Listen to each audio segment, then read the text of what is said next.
ഒരു രസകരമായിട്ടുള്ളൊരു സംഭവം. അതായത് രസമുണ്ട്, അതേ അവസരത്തിൽ ഓർക്കുമ്പോൾ ചെറിയ പ്രയാസമുണ്ട്. വേറെ ഒന്നും കൊണ്ടല്ല, അതിലെ പ്രധാനപ്പെട്ട ക്യാരക്ടർ എന്ന് പറയുന്ന ഈ സംഭവത്തിൽ സുകുമാരി ചേച്ചിയാണ്. ലൊക്കേഷനിൽ ഇതേപോലെ ഇവിടുന്ന് ഫുഡ് കൊണ്ടുവരുന്ന പോലെ ഒന്നുമല്ല, നമ്മൾ തന്നെ രാവിലെ ക്യാരി ചെയ്ത് പോകുന്ന ബ്രെഡോ മുട്ടയോ ഒക്കെ ഓറഞ്ചും ഒക്കെ എടുത്തുകൊണ്ട് അങ്ങോട്ട് പോവുകയാണ്.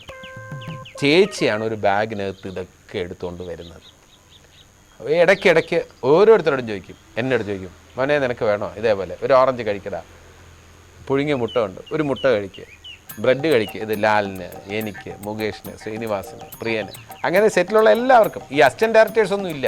ഈ അന്യരാജ്യങ്ങളിൽ പോകുമ്പോൾ അസിസ്റ്റൻറ്റ് ഡയറക്ടേഴ്സിന് എല്ലാവരെയും കൊണ്ടുപോകാനൊന്നും പറ്റില്ല. ഒരു അസോസിയേറ്റ് ഡയറക്ടർ, അന്ന് ഗോപാലകൃഷ്ണനാണ് കൊണ്ടുവരുന്നത്, അദ്ദേഹം ജീവിച്ചിരിപ്പില്ല. അപ്പോൾ ഞാൻ സുകുമാരി ചേച്ചിയൊക്കെ അസിസ്റ്റൻറ്റ് ഡയറക്ടേഴ്സായിട്ടും കൂടെ ജോലി ചെയ്തിരുന്നു. അപ്പോൾ സുകുമാരി ചേച്ചിയുടെ ആ ഡെഡിക്കേഷൻ, കമ്മിറ്റ്മെൻറ്റ് പറയാതിരിക്കാൻ ഒരു നിവൃത്തിയില്ല.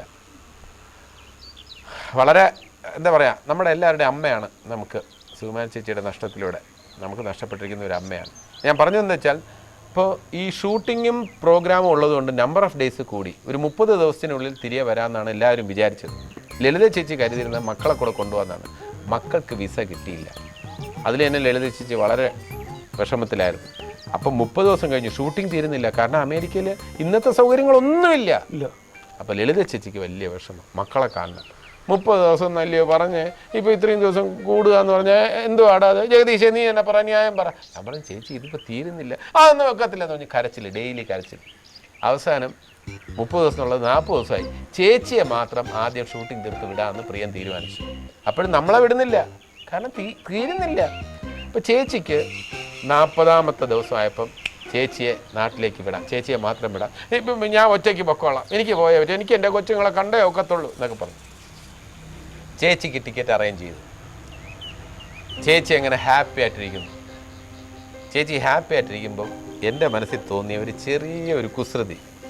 ഞാൻ റൂമിൽ ഇപ്പുറത്തെ റൂം ടു റൂം ഫോണുണ്ടല്ലോ, ഞാൻ സ്പോൺസർ മുരളിയുടെ ശബ്ദത്തിൽ ചേച്ചി വിളിക്കും. ഹലോ ലളിത ചേച്ചിയല്ലേ, ഞാൻ മുരളിയാ, ടിക്കറ്റ് ഓക്കെ അല്ല കേട്ടോ, ചേച്ചിക്ക് ഉടനെ എങ്ങും പോകാൻ പറ്റത്തില്ല. ഞാനിത് പറഞ്ഞ ലളിത ചേച്ചി അയ്യോ എന്ന് പറഞ്ഞിട്ട് ഒരു കരച്ചിൽ കേൾക്കാം. ഞാൻ ഫോൺ ഇപ്പുറത്ത്. ലളിത ചേച്ചിയും സുകുമാരി ചേച്ചിയും ഒരു റൂമിലാണ് താമസിക്കുന്നത്. അപ്പോൾ ലളിത ചേച്ചി സുകുമാരി ചേച്ചി എനിക്ക് ടിക്കറ്റ് ഓക്കെ അല്ല, അയ്യോ അയ്യോ ദുഷ്ടന്മാർ, എൻ്റെ ടിക്കറ്റ് ഓക്കെ എന്ന് പറഞ്ഞിട്ട് ഇപ്പോൾ പറ്റിക്കുന്നു എന്ന് പറഞ്ഞ് ഭയങ്കര ബഹളം. അപ്പോൾ ഞാൻ പതുക്കെ റൂമിൽ ഈ ഫോൺ റിസീവർ വെച്ചിട്ട് നേരെ ഇപ്പുറത്തെ റൂമിൽ വന്ന് ഞാൻ ഒന്നും അറിയാത്ത പോലെ എന്താ ചേച്ചി സംഭവം. അപ്പോൾ സുകുമാരി ചേച്ചി നോക്കടാ ഇവളുടെ ടിക്കറ്റ് റെഡി അല്ലെന്നാണ് പറയുന്നത്. ഞാൻ പറഞ്ഞു അത് കഷ്ടമാണല്ലോ.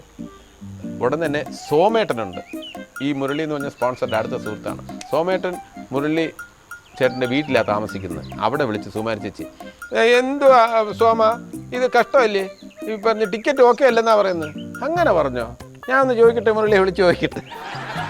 സോമേട്ടൻ മുരളി ചേട്ടനെ വിളിച്ച് ചോദിക്കുന്നു, എന്തുവാ മുരളി ടിക്കറ്റ് ഓക്കെ അല്ലയോ ലളിതയുടെ?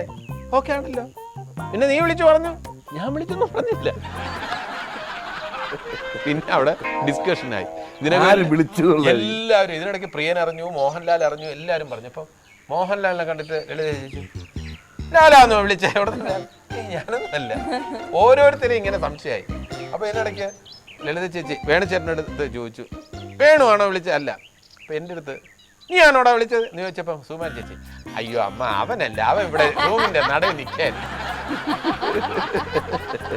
ഞാൻ നോക്കിയപ്പോൾ അവൻ റൂമിൻ്റെ നടയിൽ നിൽക്കായിരുന്നു. അവനല്ലേ വന്ന് ചോദിച്ചത് എന്താ സംഭവിച്ചതെന്ന്, അവനെ സംശയിക്കരുത്.